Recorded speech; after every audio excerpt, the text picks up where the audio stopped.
Welcome to Jackets TV, presented by Ohio Health. I'm Bob McElligott, sitting down to talk with General Manager Scott Howson right before this year's National Hockey League Draft. And Scott, before we get into the talk about the draft, let's talk about a couple of things. First of all, the Stanley Cup Final is now over. The Boston Bruins are the champions. Were you surprised by what happened in the final series between the Canucks and the Bruins? To a certain extent I was, because I really think Boston was the better team throughout the whole series. And if you had asked me going in, I would have said I thought Vancouver was the better team. But Boston outplayed them almost in every facet of the game. Even the games in Vancouver that they lost, they played very well. And they're deserving champions, and our hats go off to them.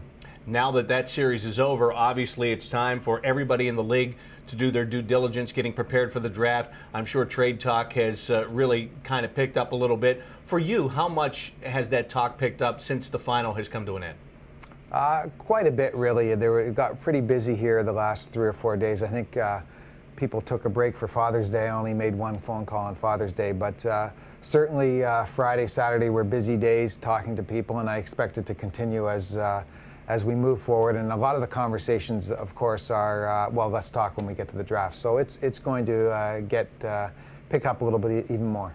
Is that one of the great things about the National Hockey League Draft, the fact that it's in a central location? Everybody goes to that location, everybody is together, and you can have these talks actually face-to-face? Well, I think it's unique. It's unique to our sport that the whole NHL family gathers in one place once a year, and I think it's, for me, I prefer to talk to somebody face-to-face if I can, and that gives us the opportunity to do that. And this year it's in Minneapolis, and we'll be doing that. One more Blue Jackets note before we talk about the actual draft itself. Todd Richards coming in to be an assistant to Scott Arniel, taking the place of Bob Bugner, who had left a couple of weeks ago. For the organization, how valuable is it to get a guy that has this kind of a resume, where he's been a minor league head coach, an assistant in San Jose, a head coach in Minnesota? What do you expect him to bring to this team? Well, he's got that experience, and that's something we were looking for. He's a bright young guy. I've worked with him before. When I was the assistant general manager in Edmonton, we did send some players to Wilkes-Barre, so I had an opportunity to watch him work. The other thing that intrigues us is he's had success, power play success. In Wilkes-Barre, he had success.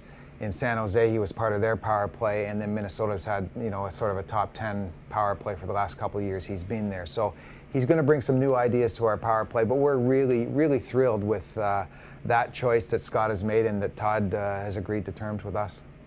Are you hoping that the new ideas are enough, or new ideas coupled with maybe a new person here or there? Well, we're certainly going to try and improve the personnel, and you know, we saw what Grant Clitsome did for us last year in the last 40 games or so, 35 games. He can get a shot through. He really manned the point well, and if we can continue to maybe make slight improvements, having Christian Uselius back for a full year, hopefully healthy, should help the power play. But we have to get better, and we have to get better both internally, and if we can do something externally, we're going to do that too. You mentioned Grant Clitsome. You've got him locked up for a couple of years. Jan Hejda is a guy that is set to go to unrestricted free agency on July 1st. I know you've had some initial talks. Can you tell me how those are going? They've been pretty good. There's still a significant difference in what he thinks his value is and what we think his value is to us. So we'll continue to working on that. What we said to Jan's agent the other day was that we're going to get through the draft here, and then we'll have 5 or 6 days after the draft to try and hammer something out, and we'll continue to try that. It may be a case where Jan has to go to July 1 and see what's out there, and I wouldn't rule us, even if that does happen, I wouldn't rule us out trying to bring him back. All right, let's get a couple of questions for you from the fans from our Facebook page, and William asks a very simple question. What are your plans with the 8th overall pick that you have coming up on Friday in the draft? Well, there's a number of things that could happen. We could make the selection, and if we do make the selection, we'll be thrilled. We see the draft as really broken down into there's top 3 or 4 players, and then we have a list of 6 or 7 players that we're still trying to sort through. We've done our interviews, we've seen them at the Combine, we've watched lots of video on them, and we'll finalize that list. We'll talk to 1 or 2 of them again at the draft, and we'll finalize that list probably Thursday night. And so we'll sort through those 6 or 7 players. but anything could happen. I've had a number of conversations with teams about moving back a little bit and maybe picking up an extra pick or trading the pick outright for a player in a deal. So we're open. We're probably more apt to trade the pick this year than we've been since I've been here. So we'll see. It'll be an interesting week. All right, let's get another question here. This is from Mads Gabriel. It's a great name. What specific type of player are you going after in a possible quote-unquote big trade, and what kind of players are you looking for to put on your depth chart?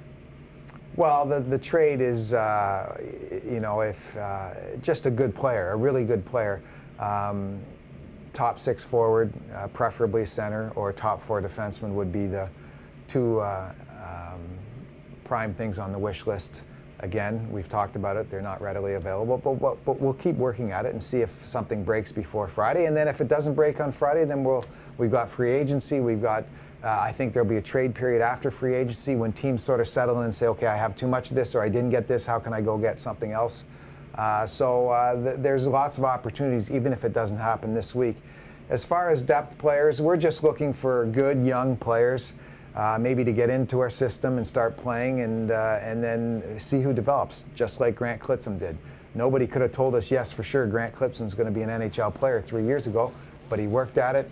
He didn't complain when he got sent down last fall. He just kept working at it, and now he's got a 2-year NHL contract, and he's really a prime example of what we're looking for in depth, and these players elevate themselves. Let's go back to the first draft that you ran as a general manager, which actually came right here at Nationwide Arena when Jakub Voracek was the pick of the Blue Jackets.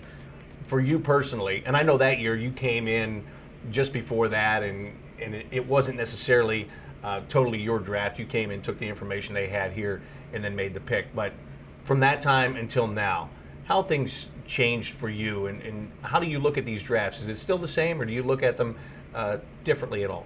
Well, I think we've refined our criteria of the type of players we want to draft. We certainly did that at our meeting in Fort Lauderdale this past May, May, looking at who we want to draft, the type of player we want to draft, what's wrong with our team, what do we lack.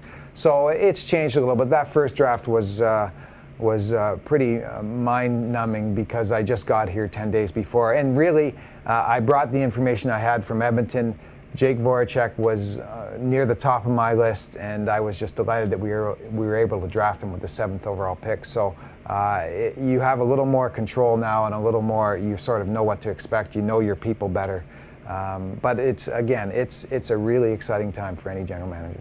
Well, Scott, thank you for taking a couple of minutes on what is a very busy week for you as you get set to head out to Minnesota. I look forward to talking to you when you get back to talk about what you were actually able to accomplish at this year's draft. Thanks, Bob.